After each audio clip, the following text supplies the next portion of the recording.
After 30,000 hours in the clinical office, I'm convinced of one thing.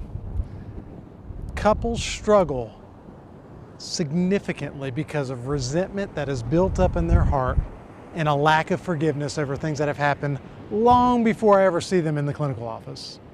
So part of what we should do as healthy couples is choose to pursue forgiveness every day. It should be a daily occurrence for all of us if we want to have happy, healthy marriages. So what is forgiveness? That becomes the biggest question, right? What are we trying to do? Well, I'm going to start answering that question by telling you what it's not. Forgiveness is not trusting the other person. You don't have to trust someone just because you forgive them. Forgiveness is not reconciliation. It's not even condoning what they've done. Your spouse might have hurt you. You don't have to condone what they did that hurt you. What you do need to do is release your anger. Release that part of you that is still activated emotionally by what they've done.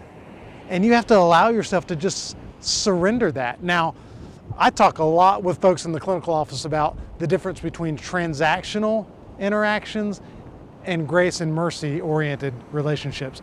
A transactional interaction is something like me going into Starbucks and saying, I want a coffee, so I'm gonna give you like what, $37. You're gonna give me one coffee, right? That's a transaction.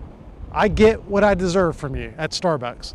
Look, we don't get what we deserve in relationships. You've got to make peace with that. You're never going to be able to give your spouse what they actually deserve. They're broken, they're hurting, they've messed up. You have to allow yourself to approach them from a grace, mercy orientation and say, you know what? God has given me grace when I did not deserve it. He assigned me a new position. I'm going to assign you a new position, forgiven.